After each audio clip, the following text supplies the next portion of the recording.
Good morning, friends. Welcome to another episode of Honey Apple Farm. It is late May, and I know I've been giving you guys a lot of garden tours lately, but it's because the garden is where everything is happening. There hasn't been much going on other than going to contests. So we left for contest a week ago Thursday. It is now Friday, so this is another one of, oh my gosh, things have changed so much in the last week, but it's true. I'm not sure if this is true of all gardens because I haven't really gardened in the north, but I feel like down here in the south, there's a lot of stuff that sort of gets growing slowly and then just grows like crazy. And one of those is right behind me here. This is our very first poppy. I am so excited about this. Most poppies, you plant them the first year and they grow and then they flower the second year. They're biannual, but I believe a lot of what we put in here actually flowers in the first year. But even so, I could not believe we have one already. A week ago, this didn't even have flower buds on it, and now it's got one open and it's got, you guys see there's 1, 2, 3, 4 more ready to open right behind it. And I love this color. I could see it all the way from the kitchen window this morning, and that's one of the reasons I had to come out and film for you guys today. And then the other exciting thing going on in here, this bush thing has flowered. And I'm not going to go in there because, as you guys can see, there is now a crap ton of green stuff in there. I don't want to squish anything. But that, according to my app, my plant app, is lemon bee balm, which I've always wanted to grow and just hadn't got around to doing yet. And the flowers on that are going to be gorgeous. They've just started opening, and they're these really long spikes with these really pretty purple flowers on them. So they're supposed to be great for pollinators, and they certainly obviously take up quite a lot of real estate in here, which is totally fine. That is what they're meant to do. Hello, butterfly. There was a different kind of butterfly earlier, and I didn't have my phone out in time to capture it, so I'm glad. Yes, come pollinators. This wild garden is for you. I hope you're finding many delicious things to eat here. Speaking of delicious things, I have to apologize to y'all.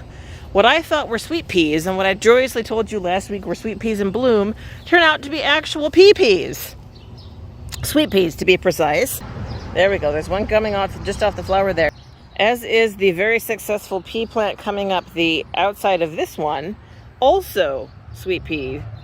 And this one actually has some substance to it. The other ones are still really thin, but this one is actually growing. So we have at least 2 successful sweet peas, so I know that they grow here. But as I scan down, you can see, with the exception of this lovely guy right here, as I scan down the fence line, you can see there's not much growing on the fence line, and our south fence line continues to not be extraordinary. Although, even though they're not growing up very much, things are happening. So this is another pea. So this is a bean that's in flower. I came out literally the day before we got on the airplane, and I planted some sunflowers along here, and they are also coming up. Hello, baby sunflower. And so the intention for this fence line, if you will indulge me for a moment, they're branching sunflowers, which means they keep blooming all summer long.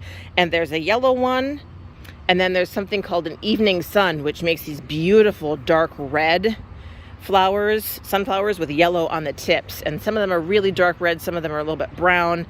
And I just thought that would look gorgeous. So yeah, we're going to try to go along the fence line here and make a sunflower screen to last throughout the summer.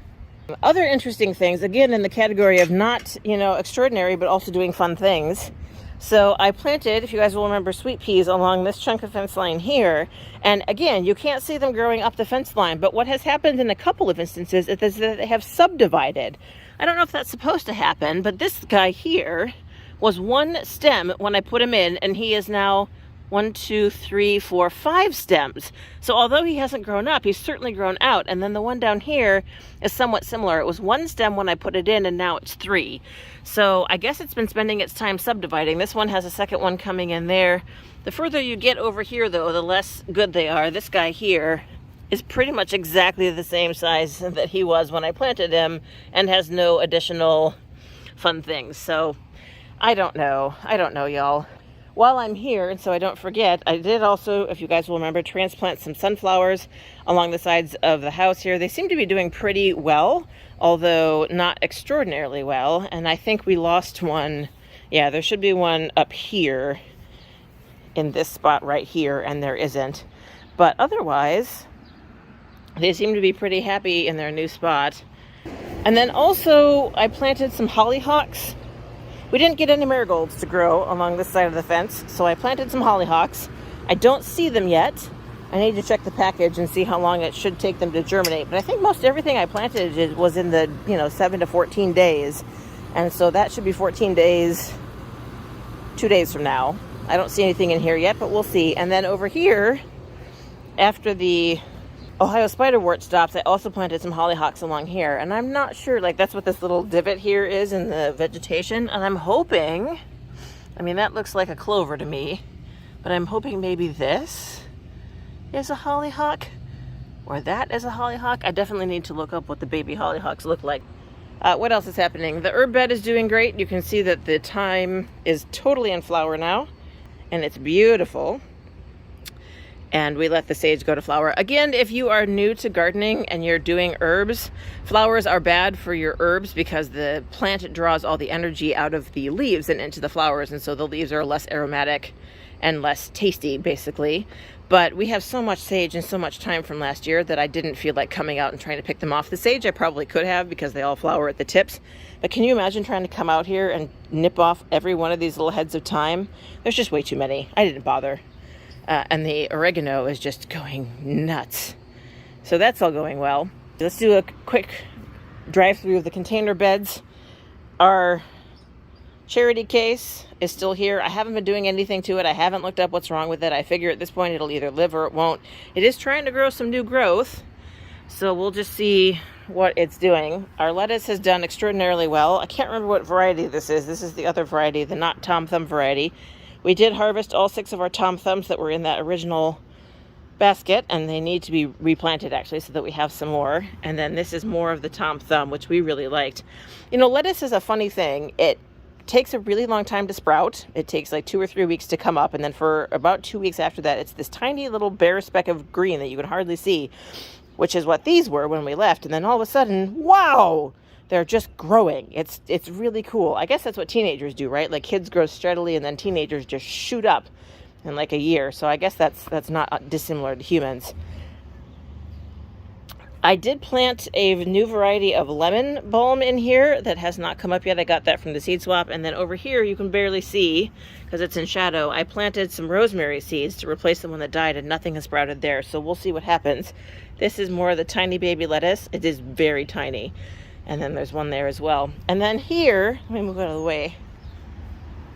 I'm giving it a last go at planting some of the marigolds. You guys may remember I've tried to plant marigolds in a number of places in the yard, and none of them have germinated. So last ditch effort, I'm planting them here in potting soil, and we'll transplant them to where they need to go if enough of them come up. So far I see 2 definite marigolds in here, which is this one and that one. And I'm hoping some of these other ones are marigolds, but they're too young to tell yet. And I see 1 marigold here and maybe 1 there. I planted 3 in each one of these pockets, 1 near the center, 1 in the middle, and then 1 near the edge. Our garlic continues to be amazing. I'm looking forward to harvesting that next month, and some of the stems are already starting to turn, leaves are starting to turn brown, which is great. You're supposed to harvest them when the bottom 3 sets of leaves are brown. So I'm excited to start harvesting those. This is more garlic, and we need to get the garlic harvested because this is where the cherry tomatoes are supposed to go, which we haven't put in yet because there's nowhere to put them in the forest. And these are our onions, which are doing great. And these guys, this whole bed is really happy. I took the chicken wire off the individual beds and put a rabbits go elsewhere for easy food fence up, and it really seems to be working well. You guys can see these onions are huge. They are the width of my finger, and I have some pretty fat fingers, I think. So that's exciting. Our bok choy, our first bok choy, bolted while we were away, which means it's gone to flower. We can still eat the leaves, and in fact, as soon as Peter is feeling up to it, we're feeling a little under the weather since we got back from competition. As soon as Peter is feeling up to it, we're going to harvest this. And I like bok choy, not because I like the taste of bok choy, but Peter hides bok choy in chicken peanut stir fry. So as far as I can tell, that's a win for everybody. So that's been going really well. And then the broccoli, we lost one of the broccolis because the stem broke due to the wind. The wind comes this direction and this direction. And I think having the fence here has just been enough of a windbreak to actually allow the 2 remaining broccoli to grow up. So in future, when we plant more broccoli, I need to be aware of where the wind is coming from because they're not very wind resistant in their growing phase. So that's everything going on back here. Let me take you over to the north fence line.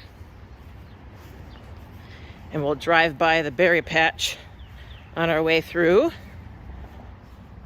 Lots of growth in the berry patch. I can't believe this sunflower, you guys. Can you see this? It is literally as tall as I am. I'm 5'2". The sunflower is just growing like a weed, as are the berry bushes. We probably need to come out here and prune these at some point. That's on the future list. So let me show you the north fence line, because this is really amazing. Look, all of these flowers here, which you saw along the other fence line, these are all the beans. The beans are doing really well. They're happy, they're flowering. I probably need to take the netting off so they can grow up, but they're just doing happy as can be. They are fabulous. I'm so excited. Look at how green and lush they are. Hello. And then when they stop, the peas take over. And look at these peas, you guys. They're amazing. They're huge. This one has got a pea pod. Isn't that, that's so cute. I love it. I love it. And the other thing I did last week before I left, we were given some dwarf sunflowers that are only supposed to go about 2.5 feet tall. So I planted them all along this first chunk of fence here between these two posts. And they are coming up spectacularly well. You can see some of them here. And I think they're going to do really well. So I need to come out on both of these fence lines where I've planted the sunflowers and put a do not mow, do not weed whack visual barrier up so that they survive. So let me take you to the front and we'll show you what's going on in the front beds as well. Okay, so here we are in the front bed, and there's lots of exciting stuff happening in here. You guys can see this looks pretty much like a jungle. Look at all of these. It's a carpet of Indian blanket flowers, and these frilly things, these are all cosmos. Now we didn't plant, none of these are ones that I planted new from seed these year. These are all from previous years, and I'm so excited to see them coming back so healthy and happy. And our chocolate flower has basically found its own little niche over here. And then we've got some sunflowers coming up through here. And this one is already starting to make a sunflower head, which is really cool. So what I planted in here, if you guys remember, so this guy is a Cosmo, and there was some bare dirt down here. Those are zinnias down there. All of these cute little things. Those are zinnias. I'm hoping they're going to have a chance to grow up and not get shaded out, but we'll have to see. And then this bed, this is our jungle. I did actually come through and thin the jungle, believe it or not. That's why you can see dirt down there. But it's pretty raucous. And the exciting part here is that our milkweed flowered. Get in here so you guys can see it. Come on, move out of the way. Show the nice people your milkweed. There we go. Very exciting because we had milkweed in here the first year, and then last year it just didn't do anything. The other milkweed is over here. It has grown itself all the way from the middle of the bed out to where it could get some sunlight, and I'm hoping it will do something. And then take a look at this, you guys. There's a head on this too. You see? And when we left, it was still just growing.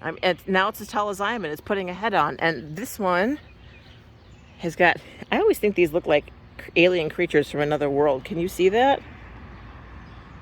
Now, to round out our experiment, let's talk about the sunflower forest, which is this strip of property, oops, hello bunny rabbit, that we have planted.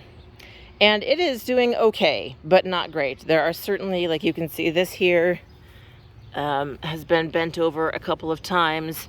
And what's interesting is our neighbor was out mowing his lawn the other day, and he couldn't believe that these sunflowers are the same variety as these sunflowers up here in the jungle. And they are. They have been transplanted. You guys saw me do it. But it's such a difference between how well they're doing in the prepared for them lawn and how well they're doing out here in the let's just stick it in and see what happens lawn. Down here is doing better, and I think it's because you guys can see that it's in sun right now. I think part of the problem is there's just not enough sun for them to be going quite as crazy. This tree has really leafed out, which I expected it would, and there is enough sun to keep them going, but not enough for them to shoot up like weeds. What I do find interesting though, and I can't remember if I told you guys this or not, the last time I transplanted some stuff in here, I had to transplant some bigger plants from the jungle because I had been gone and all the little ones had gotten less little. And actually this one here, let me see if I can get closer here. This one here was one of the bigger ones that I transplanted, and it actually transplanted better than some of the small ones. So as I'm moving them around in future, it might actually be better to transplant them when they're bigger than trying to do it, you know, when they're basically just like small. All of the instructions about how to transplant plants say, you know, they should reach about a few inches and then transplant them. Well, this one was over a foot when I transplanted it. And maybe it's different for sunflowers because sunflowers aren't supposed to be really transplantable at all. Okay, that's it for today. Thank you so much for hanging out with me. I hope you've enjoyed seeing what's in bloom. Who knows what'll happen next week? Maybe we'll have a pea pod ready for eating. Maybe we'll have some bean pods forming.